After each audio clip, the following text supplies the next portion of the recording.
Hello, UTR food enthusiasts.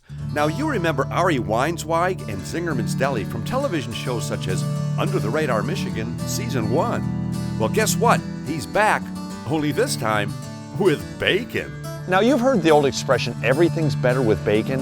Well, here at Zingerman's Camp Bacon, even bacon's better with bacon.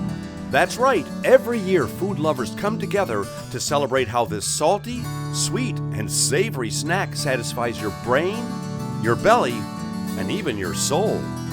Foodies find out where bacon comes from, how it's made, and why it's so darn good. From sensational speakers from around the world to substantial samplings, this incredibly tasty culinary camp keeps people coming back year after year. I caught up with Ari at the camp's main event, and the two of us bantered about bacon for quite a while. Ari, I was going to ask you what inspired you to start Camp Bacon, but after all, it's bacon.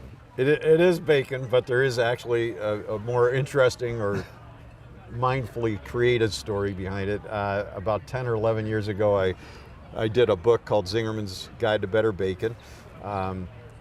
What I was trying to do was help people understand that it's not just bacon as one entity in the same way that it's not just wine. Like there's wine from different regions. There's lousy wine and there's good wine and there's amazing wine. There's red wines and white wines and different grapes and styles of making it, and the same is true for bacon. And so I wanted to go a little deeper. As you know, we like to do it that way, and so go deeper and really tell the stories of some of the artisan producers and what makes one bacon different from the next and what makes a good bacon good. And so as I was drafting the book, I sort of made up this idea of Camp Bacon. I had, as a kid, gone to a Camp Ramah, which is a good Jewish camp where they keep kosher and everything, and so it just seemed Where's like the bacon? it seemed sort of funny that we would have we could make up this thing called Camp Bacon where everything would be the opposite. And most of the bacon festivals and stuff in the country are, not that it's bad, but it's mostly like They just eat bacon. eat a ton of bacon and drink a lot of beer, and I'm not down on those, but we want to do it in our style, so have fun.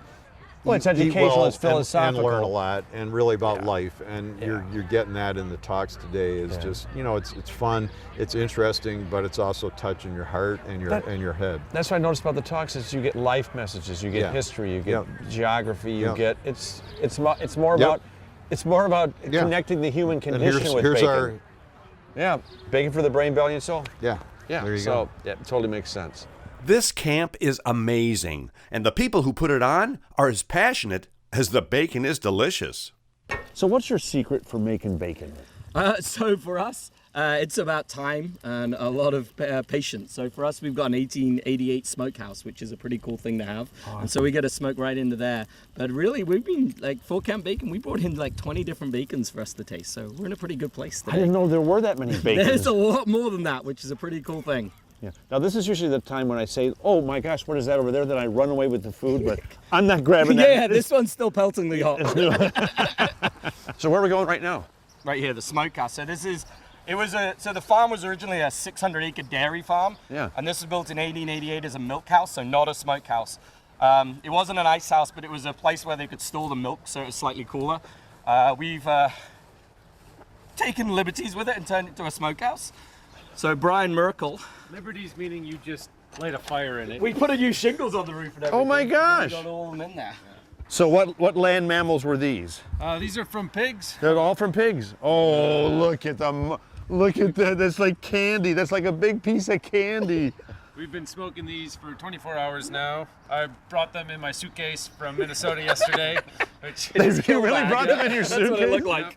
Yep. So they're already cured, just ready to smoke. What do your socks smell like? Well, smoky. I'm very popular with dogs, including dogs in the security at the airport. Oh my gosh. Yep. This is a boneless ham from a sow that I picked up last winter, and these are from 2 Berkshire pigs. Well, we'll be enjoying you fellas later. Great.